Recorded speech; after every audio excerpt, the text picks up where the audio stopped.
Hello, hello, hello. This is Kinter, and welcome to day 59, I believe, of my cancer journey, my leukemia journey to be specific. Please ignore the horrible hair. I'm back in chemo again, although this is kind of where I've been for a couple of weeks. No more has fallen out, but this looks like the sole survivor, and I have not gotten around to shaving it yet. And I may not. We'll see, at least until the regular stuff starts growing back in again. But anyway, enough about the vanity. It's been 2 days, and as you can tell from the backdrop, I'm back in the hospital again. Yesterday was my last day off before coming in, and Paige and I spent a couple days before I came back in visiting some spots. We were distancing, we were careful, but at the same time, I wanted to enjoy eating outside food, just going out and watching games, which I enjoy, sitting outside. I love eating outside. COVID kind of brought that back, and I hope places stay with it because I really enjoy it. So it was nice to just be out and feel normal and, you know, just eat and drink, non-alcoholic, of course. It's been a couple months for that. But just to be like a normal human being and then come in today, and then it's hospital food, although we ordered dinner out today anyway. So that part was nice. Big delays getting onto the unit. And as I mentioned before, I was supposed to be admitted next week. They moved it up because I was doing well. Today was supposed to be the day that they gave me the results for the biopsy. So there were two big results from the biopsy.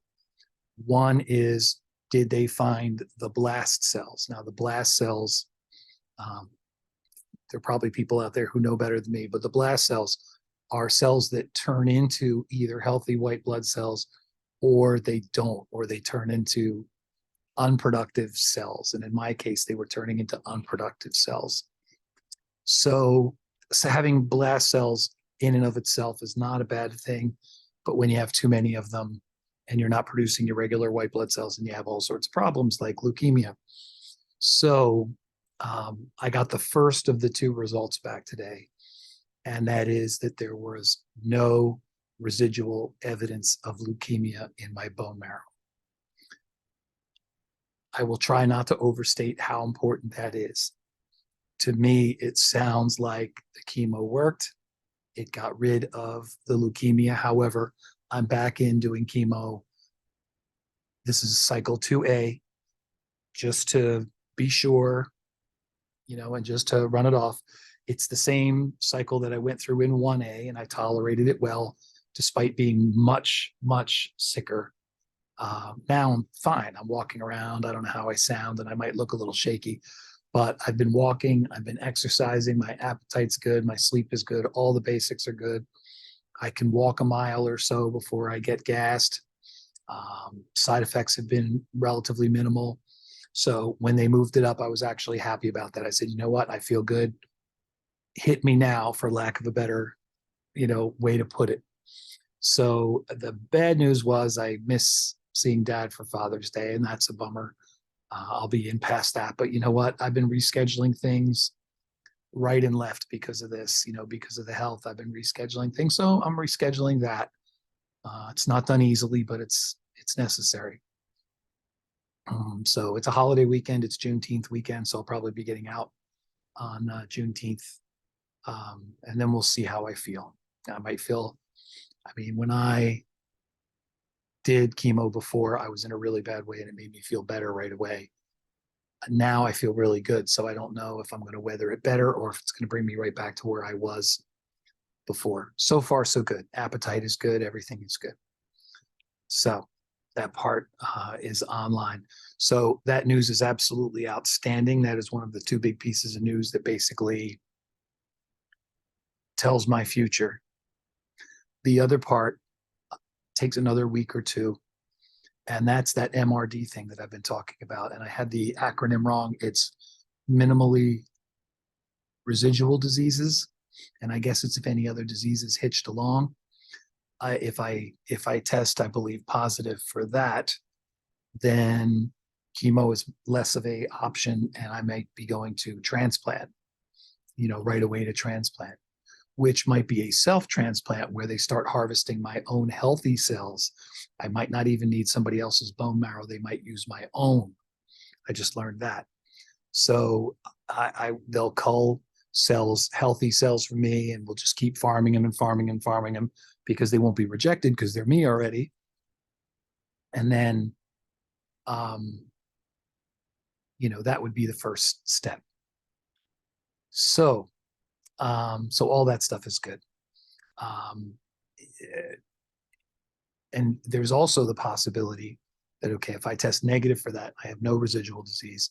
There's a possibility that I may not need to go through all 4 cycles of chemo like I'm going through now, the 1A through 4B. And I might be able to go on something called a monthly maintenance. Now that's long term, but it's once a month, much easier to manage with work and, all that kind of stuff. So, so that was big. So half the results are in and they're great. The other half we're waiting for. I have grounds to be optimistic because I feel good and everything else is good. So it'd be kind of weird if that wasn't, but you can't assume. I don't want to fall in. You've heard me talk about the traps of false optimism and false pessimism. Don't make an assumption about something and then think that's how it's going to be. So that's how that is. And that's pretty much the deal. I'm back in the hospital. It's been pretty easy so far. Again, I'm on the steroids that are going to give me diabetes. I'm already getting finger sticks and insulin and crap. It's kind of hard to avoid that. But I'll weather that for a couple of days. It makes it a lot easier with the idea that it's working, the idea that my body tolerated the procedure and that it appears to have worked. To me, that sounds like, I guess it's the difference between working really hard at something and not knowing if you're going to get your desired result, but hoping you will, and working real hard at something and getting the desired result. It's easier if you know you're going to get what you're looking for, you'll put the time and effort in. If you don't know, then the motivation is a lot less. So, so I'm very happy. I cried a lot when that news came in. That may have been about as many tears as I've shed since this started. I'm the strange dude. I cry more when I'm happy than when I'm sad. And I started passing the news along, and this is one of the ways I'm doing it. And I really hope this means that I'm this much closer to getting back to my life and living like I was living before, maybe a little smarter now, a little different. I got some good advice from a friend that you never think about time the same way after one of these situations, and I can agree with that. It's like the horizon's been brought to you. You never see the end of your life as a distant horizon anymore. You kind of see it as always there. It's a companion. The Grim Reaper is your constant companion, not to be too morbid about it. So, so that's what's going on. So I'm happy. I'm tired. I'm looking forward to getting through this process and turning these days out and getting back home again. And, but I'm very psyched. That was really, really, really good news. I've been battling with the idea that I'm going to be carrying this illness in my body with me for the rest of my life and not knowing how long the rest of that life was going to be. And this news kind of shakes that thinking. Well, maybe you're not going to have this in your body your whole life, or maybe you're going to carry it around with you and it's not going to be the major impediment that it is now. Both the health and the treatment for the disease, so that I can go back to, doing the things I want to do. I met with my friend Jeff this week. We had a lunch together, which was great. And we're both in a similar situation, age-wise, career-wise, medical-wise to a degree. And I mentioned to him that I'm thinking about the big downshift. I turned 56 in 2 weeks. I've had 2 and 3 jobs for most of my professional career. And I like my job. I like where I work. I like doing the work that I do. You know, it has its frustrations and its low points like every job has, but by and large, I'm very happy with it. I love teaching. I love working with the hospitals. I also love doing private practice, but that's the 3-job dynamic. So I have some decisions to make about how much time I want to spend working, how much longer I want to spend working. I think getting cancer is a profound argument for taking early retirement and not trying to stretch it out to 65 or 67. So I may be, for the first time in my life, I'm really thinking in terms of, retiring at 62, which again is a scant 6 years from now.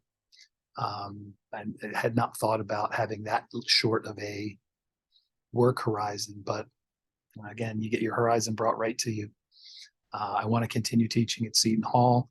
I'd like to decelerate my career. I don't want to just turn 62 and just disappear, but I want to continue to coast it out. And I have a lot of things that I want to do yet, traveling and all those things. So great news today. I feel like I could do this admission standing on my head, although I have a spinal puncture tomorrow, and I had a horrible experience with a spinal puncture last time. So I am somewhat nervous about that, but not as nervous as I could be, considering my last experience. I'm going to go down there. I'm going to do it. And, it's going to get me out of here. And, it's just another hoop to jump through. That's it. It's unpleasant. It hurts. You do it. You come out the other side. That's it. And I did mention before about the Joseph Campbell thing, the hero's journey. I did some work around that. It really does seem to fit. For those of you who know what that is, Joseph Campbell's a great author, one of my favorite authors. Hero's journey. Sometimes they call it the monomyth. Great stuff. It's about any story where the protagonist has is chosen, and that being chosen isn't always a positive thing. So there's this thing that has to be done, and it usually involves the underworld or death or something along those lines, this harrowing journey. And you have to go this harrowing journey to get the good thing, and then you bring the good thing back and you come back to the real world. And I've always used that as an analogy for mental illness or addiction, and it definitely applies here. So I did some work around that, and I'll talk about that at some point as well. And I've started letting people know about the good news about the lab work. And I don't want to go full on because I still have to get the results from this other MRD, and I still have to do these other things. So, but as far as that lab result goes, that was the perfect lab result for that. So not out of the woods yet, but that one was the best possible news. You can't do better than no, we can't find it. There's no evidence of leukemia. So that's all good. So I'm doing the hospital boogie again, which means they're going to let me sleep for like an hour and a half, 2 hours. Then they're going to finger stick me or take my vitals or take blood or do something, run another IV into me. And I'm just going to do it. I'm going to do it and get out the other side of this because the light at the end of the tunnel seems a little brighter. And just feeling better. Before coming in, I felt much better. So PJ and I were able to go out and do things. Again, we distanced, but reached out to friends and, did some things out, felt a lot better. And a little bit more like the real life without the illness. And even just that illusion of putting the burden down for a while is significant. So I am hoping that things continue in that direction. So I don't know how much longer I'm going to be staying awake. I didn't sleep very well last night, probably a little nerves, a little caffeine and little nerves about coming in here. So, but anyway, I'm going to get some sleep. Thank you for watching.